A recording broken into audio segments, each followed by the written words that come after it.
سلاف ودائما بخير بقدرين عزيز. برنامج جواك السياسات يا راديو رتزش بجاري موسكوي اس بيلوس تركي بخيرات نوادكم. چوا ما پیش دوا قدر کربو هر هفته زانیار کارمندن جواکی نویسکار روزنامه‌گر هنرمند و سیاست زن کردی ناسکری و ببن میوانی برنامه ینکو وک 35 دقیقه و برسی و پرسیدمه بدن در باری رفش سیاسی و جواکی در چهار پرچه کردستانی و جیانی. ام پیوینه که برنامه ما به بالا و بکشینه گوری دلی و به برسی و گلک پرسید و بده. مجرا برنامه ما ایرو درباره بیان هری داوی ین رجلات نوین تایبت سر اپراسیون که برفه به نوی اپراسیون مرتال فراتی که جروج بیشتری تباخی و ارتش ترکی نو آخو سوریه دا باشوری نوچه جرابلوسی دست بکریه. وان دمانو پرسا که هری زیدتی پرسکرن گل آلمانجا سرکی و داوی ترکیه جرابلوسی و روجوای کردستانی چیه؟ ترکیه چه دخوازه جرابلوسی؟ دستوردان ترکیه جرابلوسیش دایشی زیادتر کی کریه آرمانج. بالانسا هزار پرسگریکا سوریه دا چوانه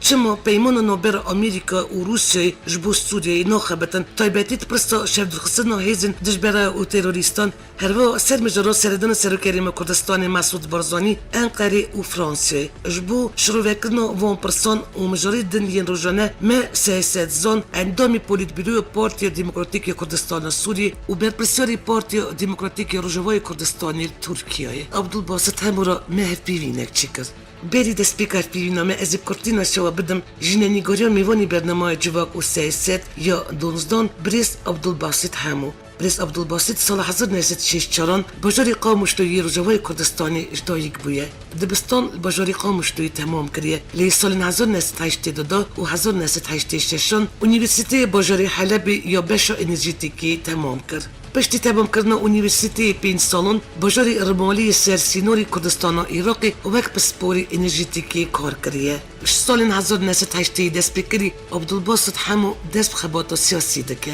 سال 1994 عبدالباسط همو جبو کار سیاست بری خود در اروپای و 22 سال بجاری دورتموندی آلمانی کار و سیاست کردیتی بردوام دکه. سال 2014 بجاری حولیری 4 پارتین سیاسی ید کردستان سوریه بونه یک و پارتی دموکراتیک یا کردستان سوریه بنسیوان و سروک برزانی هات آوا کرن. هجای گوتنی بریس عبدالباسط همو یک اجدام زریناری و پارتی بو. عبدالباسط همو نا اندامی پولیت بیرو پارتی دموکراتیک کردستان سوریه. بریس عبدالباسط همو زویج 5 زاروکی دویانه و دمید گل مالبت خود بجاری دورتموندی یا آلمانیای دجی. گداری دیجا بریس عبدالباسط همو را یک وی دمی بجار استانبولیه جستودیو رادیو ریتزه ام رادیو تلفونی هاتن گریدان.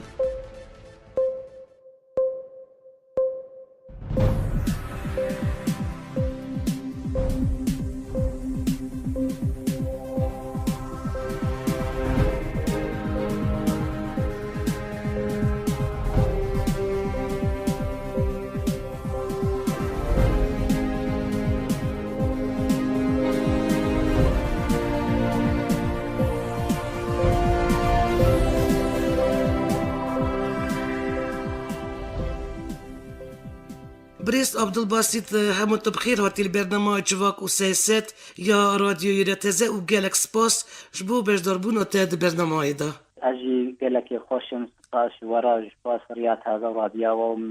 وهدار هجا و همو کسی ما کرد السوفیت داره از گلک خوشم ایروز مهربان رادیات هذا.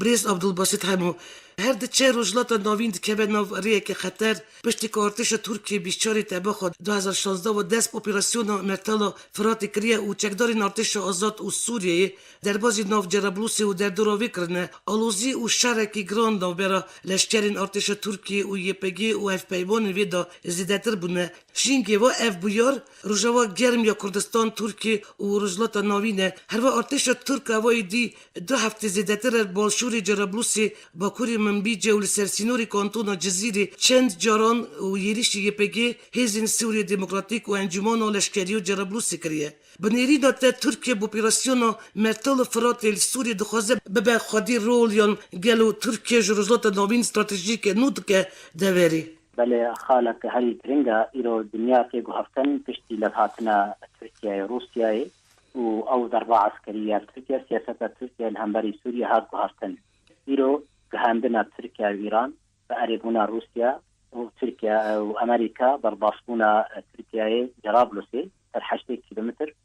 از زودا ترکیه دخواست هرمکا اولهی آبادو که لیسیک و چو و سرمت کرد لیزه دامیا داوی ترکیه و دولت حریمی قال رژیم بشار الاسد اريكر لهذا كرم برباصي ويستنوري 8 كيلومتر يا جراول سكر أذنا جزودة تركيا دخازي ما قرفينا تركيا أساسي بو زرقو ناخوازي كردستان سوريا وكستاتويا كي بكي بحراسي لابو ريت بيشياس هرخبونا كردستاني استضي صلاة ذكي وكاربين دولتا كردستاني هشا قرشي كردستاني غير ذكي فرح دربي دربي كيجي تركيا الجولي برجوان دي خوي نتوي تبلها تركيا ستا خوغوهارا قريبو ترساوي سوريا پارچه ببه او پارچه بونا سوریا و کرد بکن استاتویه که بربه کهجی کاغذ لحد خستن و استراتیجی خواهد بهاراندن ایرو شر ببه شر نابنتویه شر دولتیه اقلیمی هرمیه بربه کهجی بریارا چونا ترکیه به بریارا که ایرانی بشار اسد و قریبونا روسیا و امریکا اگر امریکای پشتوانی نکره با فکرات ترکیه دیر جربلوسی سر بکرد نه ایرو کاغذ کردی هر کس بخوره بخوازه اشخوره بکار بینه شرطی جهانی سیاد روجلات ناوی بتایبت سوریا دی ایرو دولت هر یکی فشار لسر هبی بکن هلت تشتی مشترک هبرد کن اوانا بگومان امریکا باتی نه حتی داوی راضی بی لیمن چار ما پشتی گریدان نزدیکونا روسیا ترکیه بهورا سیاست ترکیه هاد گوهرتن پشتی دروا عسکری اوانا هلکی أريد تركيا أمريكا لأزاورم هر كسك بخوازي سياسة خود سرخي بيقومان هري ايد خسري كردن برگو تیروکا کردا هر کس دخوازه کاغذ کردی بکار بینه اوانا انبیج نبیجن روجلات نازین ایرو کرد اکثر هری مظلوم گو گوهرتنا روجلات نازین و هر کس جی شیارا تایبت ایران و ترکیه نخوازن او دولتا کردی یا نستاتوا کردستان سوریا بگه بحرات بید تایبت ترخبونا کردستان عراق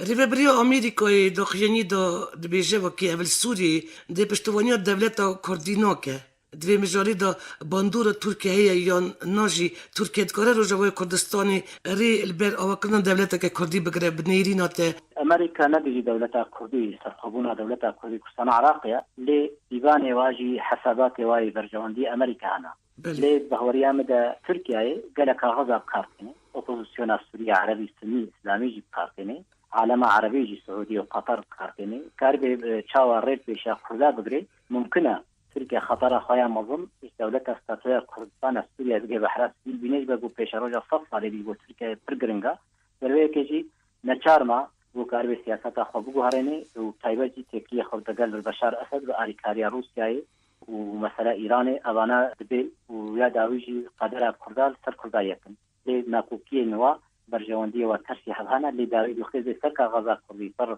دو داگلی کرد کسانا سوریای دا حمول هف دکن هر کس ازیج خوازن کردا بکار بینن ایران خوازه کردا بکار بینن ترکیه اجید خوازه و بشار اسدی کاری لیم خابن ایرو قدر کرد یکیتیا کرد ند آوای تی خواستن هر کس ازیج برجواندی کرداتی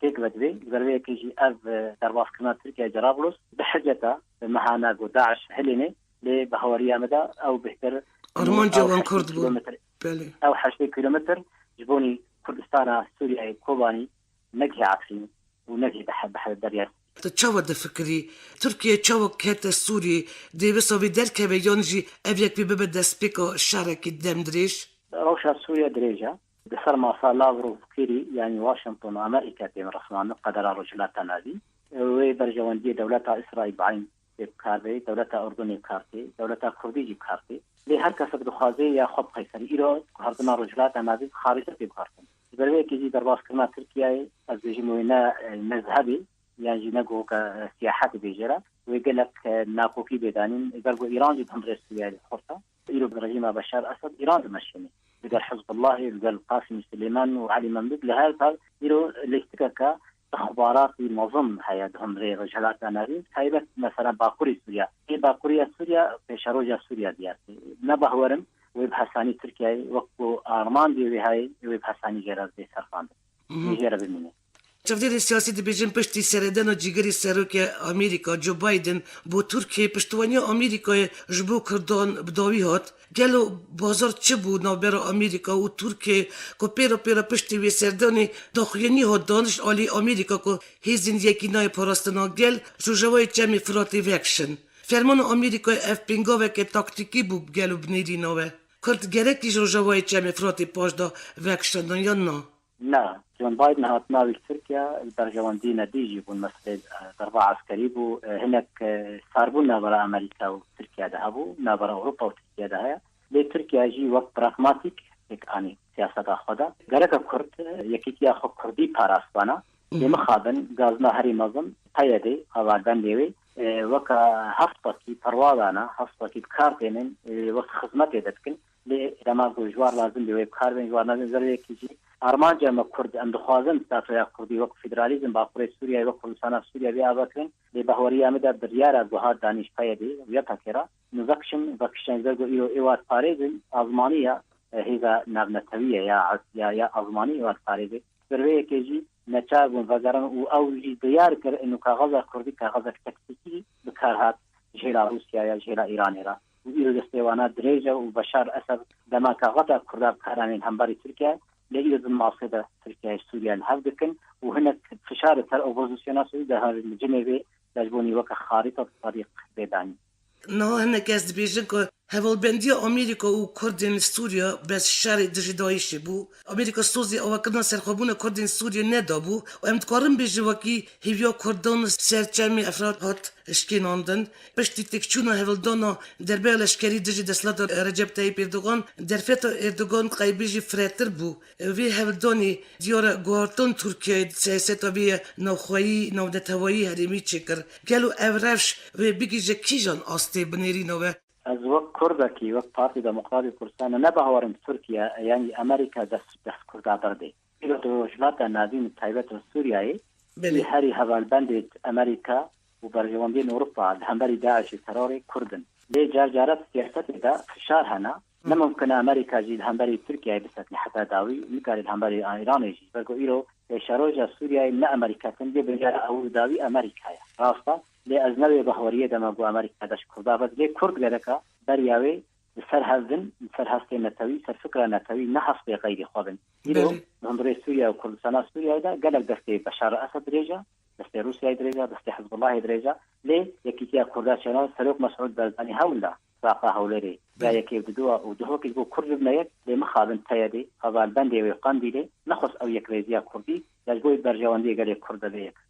بريك إيران كرد بنك غزة بلا ولا هنا جماعة هي خسر بشار أسد وإيران دين هنا جي هيك خاصنا هذا أوبوزيسيون سوريا جي كودجن إنه أمريكا ويرا بجهنا نابنا توي وديوانك ناب دولتي بأمكاربن كرد الجنوبي يعني يكيتيا نتوا بأمكاربن كرد بشكل أساسينا أوبوزيسيون سوريا إيرو أو كاغل هردو كارتين لي يكريزيا كردي سر أساسا كنتوي أو هيبيا غسلو مسعود بزاين دوك يعني لمخابن قنديل وبايدي تكبر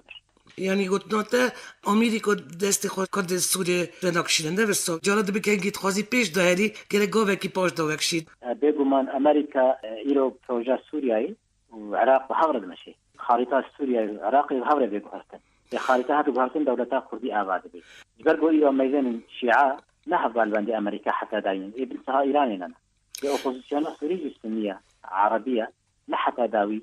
امريكا راه برغو من سيوانا تركيا انا سيوانا سعوديه دنا بريك كغزه هري كرد يقو علمانيه بكارتين ديمقراطيه بكارتين متويه كنا نتواجد بكارتين والله وك سوري وك ارمني وك تركمان كردن اكثر هري مازن درجلات نادين او بريارا سوريا نو غوري كاربن بلا ولا ببارشه ببين او انا كرد اساسينا ونمكن تجاوز كرداوي يعني بس كرداوي بلا لي جارجارا كردنا كغزة كارانين حتى قو بقنا اتفاقات وقت شاوة يرو بشار أسد وتركيا بقناها بسر خاكا كساني ايادي تاكا كي خص هفطاكي ترواضا بيجبو النظام بشار أسد إيراني الهمبري تركيا تركيا جي وافدت لي تكلي خب بشار أسد وإيران بكر سر كرتا كردي لما قو هردو جزمي كردا تركيا وإيران سوريا الهردكن بيقومان سر كردايتن لي هر يكي جي ناكوكيا وايدي هنا الهردكن لي بمسألة كردي دا اوانات تجاري مهلم استاتوية كردي يعني سرخبونا كردستاني براحت شد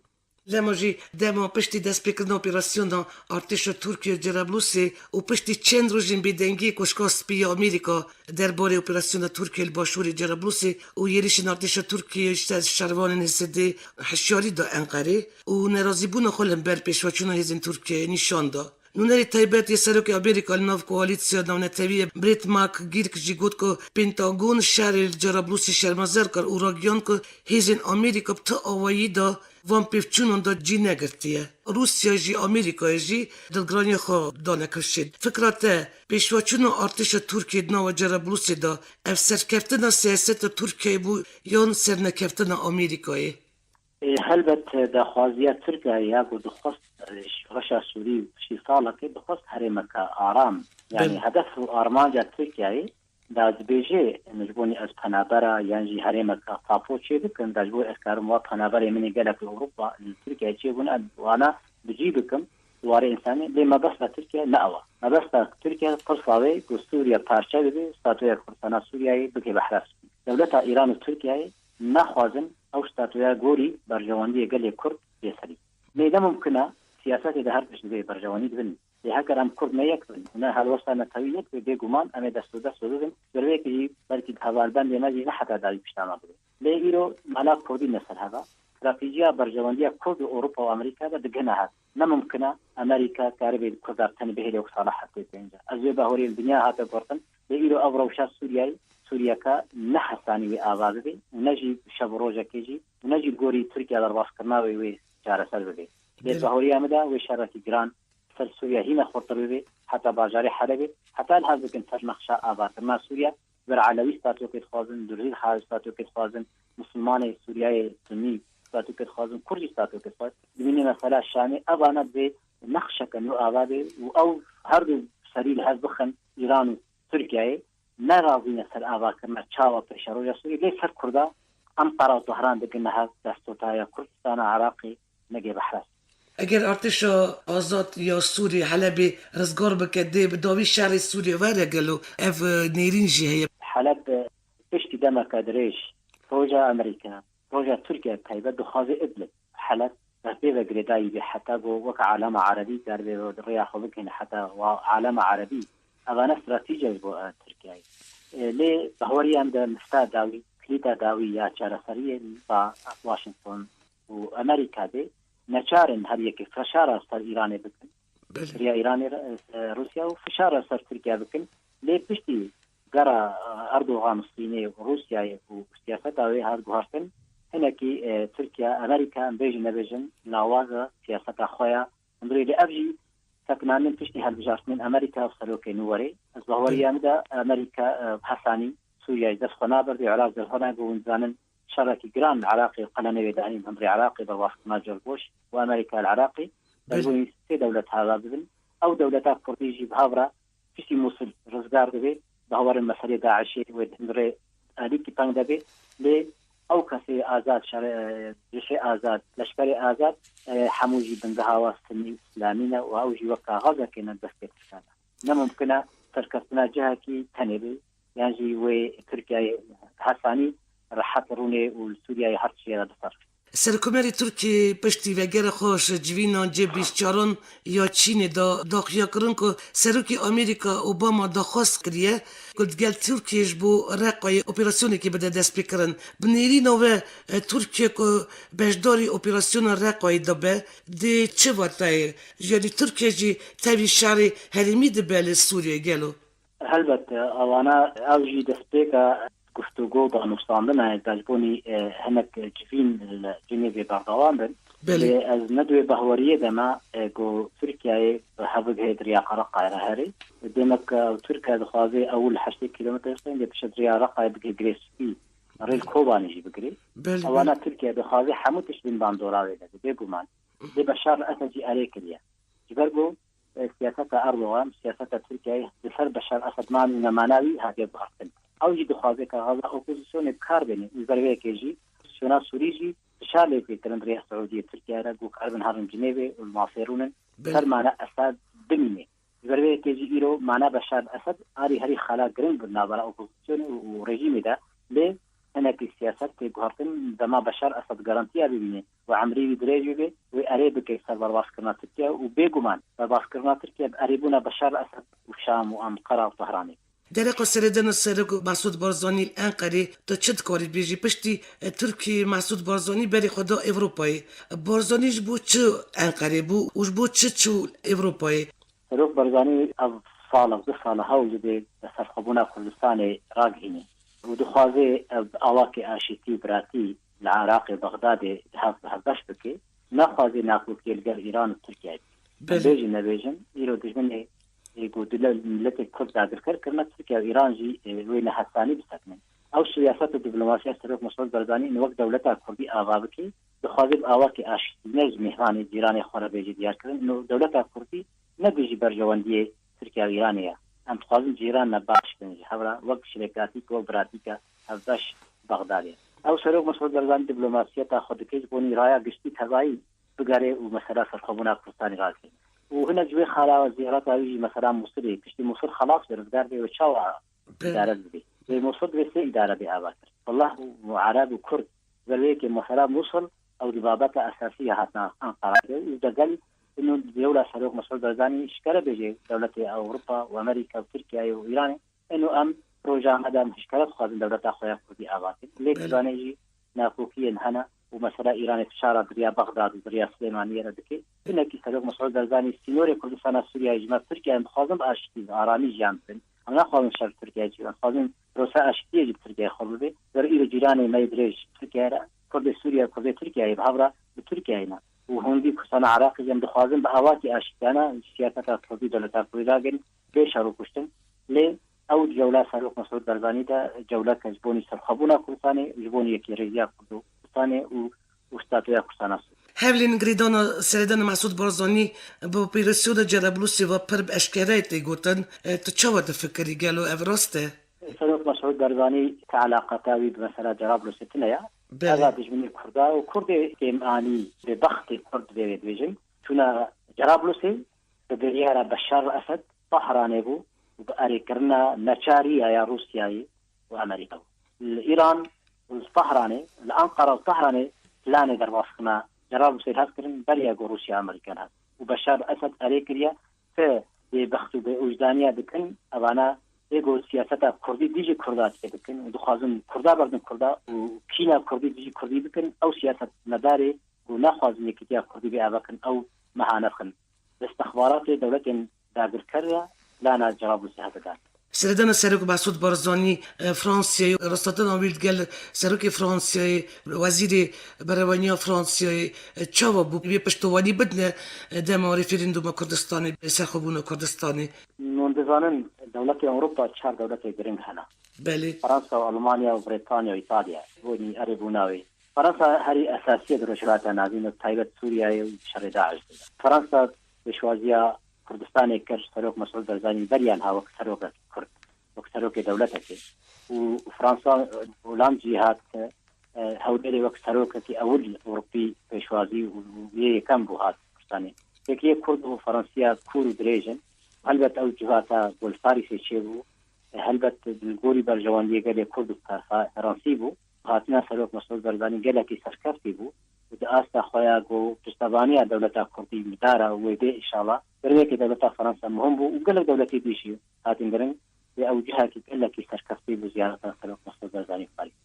دی سوی گرن سر مجرد جرابلوسی چمکی او پرسکک پر اکتوال نه بریس عبدالباسط یعنی چودیرین سیاسی بیشتر که آمریکایی را همکاری کردن سیاست که راسته ایرو کرد کار جرابلوس تسلیمی چته این ترک و ارتش سوریه بکه جبو که سبب پیشراندن آمریکا خوب بگینه کنار دریای سپی اولبانچ کردا یا پرگرنگه دبی جارناجی دبی بو بگیجی مرمی مزن هنه جار پاش دا وکشی چوا موارا گود لوگیکا هی بگوری تدوی نیرینی دا گلو دبی که اول تاکتیکه که باشه و پیویز بوش آلی آمریکایی تا چوا دا فکری بله من گود دستیکاوی دریا دو ساله تركيا دخلت 8 كيلومتر جرى ولسحة عزازي بخيدة الصدى هذا الراس لأدلبي حتى بقي حلبي باجاري حلبي باجاري هاي أبورية هم سوريا وأنا زودجي بري عثمانية بحلب واسطنبول بهذا قريبايب هذا ناس خونكي قابلنا أمريكا تركيا دخوازي ننجي إخوات هم سوريا در بافتك دريا أوبوزيسيون دريا عربي خويسنا قدر سوريا بخبر قريب ليه هرمانجا هاي أساسي مسألة كرد خسرن بيواريدا هم كرد وكردستان سوريا اقليم كردستان سوريا هريما عارفين وكواني بقال وي 8 كيلومتر هب جداد بريك فشار هاتن كاغاس هاتن قراني يلو الدنيا الحب كيسر برجوان دي اخوان ام بيجي ما بيجي يلو قدر كرد رجلات نابد ناس في شا دولة داگر کرد الهفد کن سر کرده ایرو خونا کردی بو خونا نابنتوی دولتی شتوانیا مدکن لی امبیج نبیجن جارا سیاست دا عاطفت شکلکا لی برجواندی روسیا و امریکا حتی داوی کردار بدین هندری ایرانی یا ترکیه او جی بدنه بگریدایه ایرو قدر کردستان توایی و بو قدر که نابنتوی گروه که سرخونا کردستان لیداره لی امبیج نبیجن جارا دولت دنیای جی برجواندی خوهانه او انا سياسات الجوري برجواندي خود ماشين لهبيا ما او انه امريكا اوروبا وروسيا تشتغلانيا كردا بكم كردا ثاني نهر النابرا سي ملتي عرب وفارس وتركيا بيسجي خونا كردي تيغلي لي مخابل اشتهاري مخابل ايرو سياسات كردي بس كردا دقندي يكريزيا كردي كردكي ويكريزيا كرد سليماني ناخذ صخبونا كرداني باريكاريا تشتغلانيا سلوك مسعود برزاني او خونا كرديا ابو برزاني وعبد السلام وشيخ محمود حبيب شيخ فايد القاسطي خلص خونا كردي لمخابل إيرو قلب كرجال ما يقولنا كغد قصة قنديلي وإيران دجي وسليمانية جي هناك يوم ناقو كيادكن وإيرو جي كردستان سوري بايدي ناخذ يكريزيا كردي بيشمارجي كردستان بي تام يكريزيا كردي برخدان بكن لمخابل دستي خدنا عربة دستي خدنا دولة تركيا أم هذا وقت دستي خدنا هذا الهولير دهوك يا كيف دوا أم آبابكن أم يكتيا كردي بكن لمخابل قنديلي ناقو كيا إريشاد كيسر يكريزيا كردي وهنا جي آدي سليمانية Beli centru jo, Evseruki Parti, Jektie Demokratik, Salah Muslim Regionku, Hedjekš Irani, Turkije, Surije, Tevina Kukin Khod, Shari Daji, Kordon da Hevkarın, Varvo Evjekš Amerika, Rusya ji derbari vijeki da dve bedengen. Çopit zonum, Salah Muslim, ne opozisyona Beşer Esed da bu ne visto? لما قلت يعني إيرو كرد كارانين وكحفصة في طروادة صالح مسلم الأنقرة هات ظهران يجدروني البغداد يجدروني إيروكا صالح مسلم هروب آواتي لبروجا نتويد هم ريب كايا قاندي لدا نتوا دولتها كردي تنايا تاتويا أما ديمقراطية هذا أنا هيري خونا كردي تيكوزي تكتيكا استراتيجية الباس تاكا قاندي لي تنايا إيرو سياستها نتوي غارانتيا هري أساسية كوجباو قردارة دي أم بوي هر تشتي بكن ونتوا خبكن أم لدى الآلاف وحصل دستي خلفيدا صالح مسلم يكريزيا كردي تجاري ناخوازي بيك بيني إريج دكن إيرو داخليانا قايدة الهمبر سروق مسعود برزاني خيرا خدرا لهمبري إيران وتركيا التسمية لهمبري بشار أساس تقريبا أبدا خيانية وايدا لخير إيرو كرد هناك غزت مخاب من باشا جوانا ما خوازن أو خونا صد يا كردي دولتها كردي آبادي إيرو خوازن بلاولية دكن برغي كيجي خونا نتوي دولتها كردي خونا هر كردكيا ليه إيرو قندي ليه تایبەت قایەت هەمڕێ سووریایدا ئەو یەکرێزیە کورد بەدن ڕۆژ و هەواڵبەندێمە سیاسەتمەدارێمە ڕەوشەنبیرێمە هەوارێمە بەرپرسیار بە حەبس و زیندانی پەیدێنە وزارەتی خۆڕی کوردا زۆر دەبن ویریی گوندا دەکەن دوو وەختێکی دوو عالم بدن مافی سەر مافی لە هەر دەکەن بۆ قەدەرە ملەتی خۆ نەکرد ئیرۆ پەیدێ بۆ ئالادە هەندەری سەرێ برای خۆی کورد هەندێ کوردستان سووری بۆ ڕۆبرۆ کوردستان سووری بووە وطوي كسي عرب كبي عشيرة عرب كبي وشندك عرب دون كرداتي قبول ما نتوا كردي ما دولة كردي قبول بمخابن إيران بيجن نبيجن ناكوكي كرداجي بولا سبب وعالم تشتبانيا مصاريف وبيصابنا بريس عبد الباسط همو پشتی دست بکنن شورش سوریه یعنی شورش سوریه شورش همو گلان بول یک سوریه دژین پشتی به شورش کردارجی در فت پیدا بوش بو دست خستن مافی خواه نتوی و بو برجواندی گلی خواه تشتکی دست بخن یعنی مافی خواه بپاریزن تا چه وده پکری پشتی هلانینا رژیم بشار اسد چه مترسیوی چه بن سر کردان یعنی گله دشمنی کردان نواجهش که گفت عربی شوینیست ترکیه کس نخوازه روجوای کردستانی دولت که فدرالی آوا بکه تو چه وقت فکری دیسا چه ترسیه بله کرد لوقت ما گفت کردستان سوری جغرافیا خود گلکی حساس و تنکه عمر سوریا ایده رجایا 700 کیلومتر راهی نگلک اشتام ترکیه كلا كان قبلتي مع عرب شوفينين الصلاة قبل نكرنا كرد بجميع كردا ورجيم بشار الأسد قاعدة كردي خاصية كاربن ومعلمة إيران أو أمراض دي يقومان شرط مري خباطة كردستان سوري قال لك نازك وقرانا ليه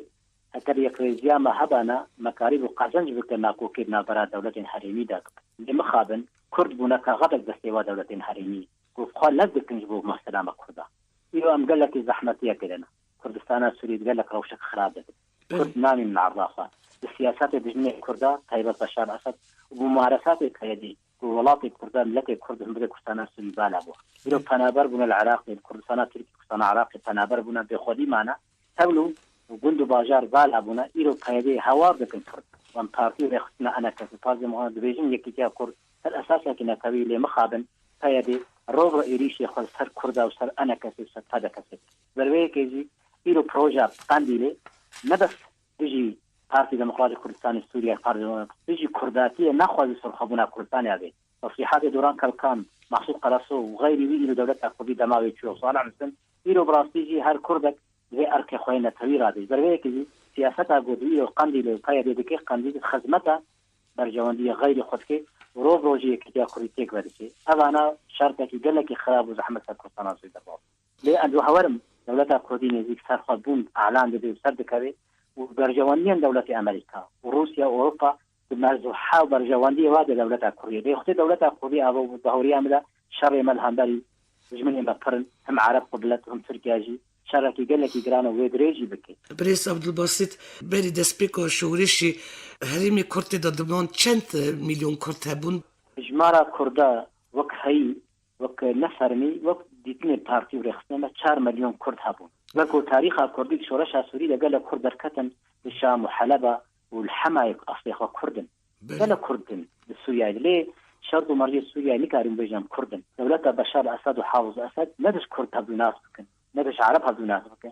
لإيرو كرد ما بين سياسة بشار وبلان بشار الأسد وإيراني وتركيا بهاور بنجلكي وبدست تيادي كردستان سوريا بالا إيرو كرد خود نمانا فش نمانا إيه ما يجي بزوري بن عسكرية شاب صاري طالصاري كرد ما بارتي رخصني مكتبي وانتين قرتن سياسة مدار وروشنبيل بصالة خبات كرنا دست تيادي بشاب وروش خبات له بندي بانش كفتي ده إيريش كرنا شكدارين عرب إيرو رازن دي تيادي من هندري قامش وديركي وحتى حسيسي عرب إيرو سير بخلقي بنا عرب وإسلامي دولة السوري ليه أنا كسي هوار دكي كرد هوار دكن كذب هوارا ناي بناكو كين كردستاني دا وناكو كين دولة داخل كذا إيرو تركيا إيران سوريا الهاب دكن لي دست براتي كرداتي شقيدي مش قاندي دا دريج دكن روغ إيريش شارع سرسل خبونا كردستاني دكن يكي ريزيا كردستان سوريا نخواد دكن إيرو شرافيجي قيدي قاندي سياستك قال لك خراب در حقات كرداتي لك نو قناغه که دیروکیش بو کردن سوری و قناغه که پر دواتیه قناغه ماین و نماین و کرد روجوای کردستانه دبی نکایم گرک یگرتی خود چکن تفاق خود چکن جبو برجواندی گل نش بو برجواندین خواه پارتی ایدئولوژیک کار بکن من قلت لما إيرو الباقور كردستاني دقارن كردستان عراقي دقارن أمجي وك أنداني مكتبة سياسي اندري بارتي ديمقراطي كردستان وأم أنا كسي باش قاطين شوبينن فرصة ديروكية جو كردستان السوري زحمتي ما قالك إيران وهكر أم كردستان السوريا يكبن وسر هذا أمي بقالك باندورك بوزيتيف كردستان عراقي كردستان تركيا كردستان إيراني ليه قندي بريارة قندي بأوامر طهراني ناهل يكريزيا كردي تشيبي أبانا سياستك استراتيجية ناخذ سرخونا دولة كردي تشيبي ويكيتيا رزاق أتباهورم تولوبانا كوكيا تولوبا زحمتين هيا ليه إيرو دنيا هاتي بيبقارتن برجوانية كرد أوروبا وأمريكا روسيا بجنها دولة كردي دولة كروجلاتك نازل أغادكي من أجل برجوانية إسرائيلية برجوانية أردنية برجوانية عربية ودولة كردي تشيبي هذا البند ما عرب بيجن دولة كردي قرب تشيبي بقول إيرو هاري دوسي كرد وعرب نيزيكي وكردن برجوانية كيجي دولة منظم وقت تركيا وقت إيران تكشروجا ديدا أو دولة روجلات نازل وين نمينين ليه بكردا أو روجلات نازل تبارتن ليه بيا ما أو يكريزيا كردي دو بيك داني سر أساسك النتوي لا أساسك إنه الشيعية والسنية وبيزيدية وبعلوية وفرماج وصورانا الأساس بنزهة نتوي أو كسيوانا كرداتية نتوى كردي تبارتن أو يجب أن فاكتورك أساسي دقو أن برجواندي خو قال لي خوي كردستان خونا صفاري تطبونا كرد كردستان بملت كرد هر شيء باشي كردستان خونا خصوصا للجوش القبوله كردي إيرو بسياسته وما ديمقراطي هيك بدي ليه البهوريه ده برجواندي روسيا وامريكا وين وقت برجواندي كرد دوله كردي راس بكن اشتباه مجيا ليه جهرتن بهندري سوريا ده هيك وناس حتى جو قلب جارتن امريكا بداوينا والصرمه في واشنطن وروسيا لهذكن بقريبونا تل أبيبي وتقولي برجواندي قال لي كرد وقال لي تويدي تروي بفرا وان روزان دیسا یریش دبرن سر بازار که ایدری بده بیش چار که ساتن کشتن اف یریش پشتی چندش دمجمارین جراگیاندن رکفتن که نابر امریکا و روسیای دا پشتی کل سرین سری سوری روژا دشمی دا اگر بستات براگیاندن فکرات اف راگیاندن به چه به؟ بله او اگر بس جهلا برجيم جهلا روسيا وهي تركيا إذا وأوبوزيسيون سوري دماغو أو أقرب بسكنانه هناكي وهناكي زمينة كأخذوا وديالوج بكي أو جي ناقرا تركيا روسيا وأمريكا وإيران إذا مشيايا بله كيجي وهناكي راوستي يبرقوا دا قاربا زمينة كأواقي وهرنا جنيفي فاقت هيا يبرقوا وقت مقود يأيرو خالا هري جرين ناقرا أوبوزيسيون وناقرا بشار الأسد سري بشار الأسد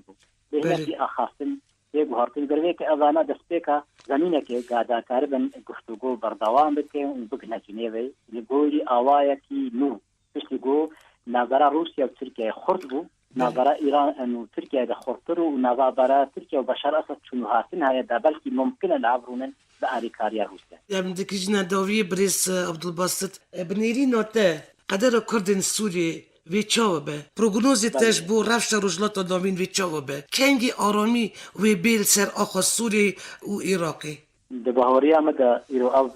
سالا بیستویه که پیشی سایکسپیکو چاوا خارطه کنوهات آدین و دریش که ده فاپازو سالا حتی بو شرعی یکی جهانی دیوام چه بو ولاتی نتوی مجتمعین چه بو حتی بو آرامی شرعی سار دستی بکو بینجی سالی دریش کر ایرو آبا کرنا کنوش بو این روجلات نادین تابع آبا کرن سویا دستی بی شر داعش آلاف بوج بوني جوهرتنا سينورا لأف شراوي بردوام بكي ناكوكي ويخلكي خرطن أب ناكوكي بأوايكي آرامي سريسي صد شيك نادن ويقلك نابوكي تقلك دولة هذا بآواتن وجلاتا نابين كي پارچه ببي قطومتو ببي لي دولة كردي ببي پارچهوني دستال بكوي بآواتن لي قدر كردستان سوريا لي نممكن وقت لي مبي لي الظهورم دوزا قلي كرد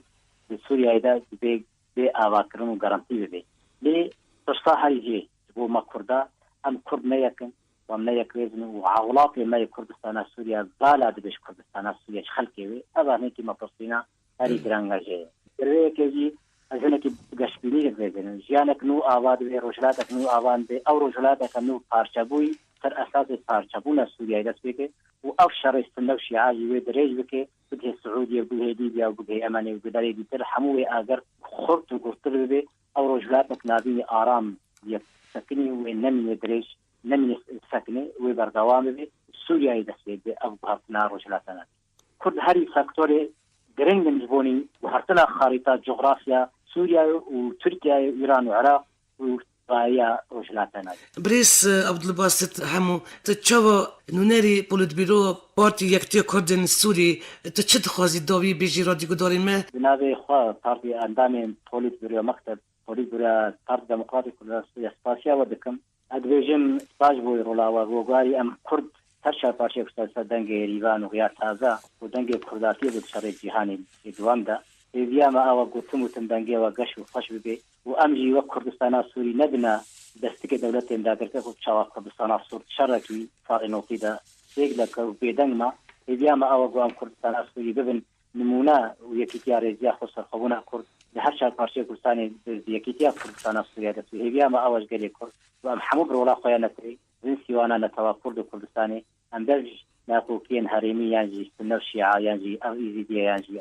فرمانجي صوراي يوانا بابا خلاص جالك سباس جنابي ورا بريس عبد الباسط وجبو اقدرين بالكيش وحواسكار سباش بو برداربونا تد برنامج جواك وسياسات دا تكار وجيانا تد سركفتن المازن تخازن ودقال ريز وسلاوين ما جالك سباس بو تخشكا هيجا ودلال كفتن بو وتهلا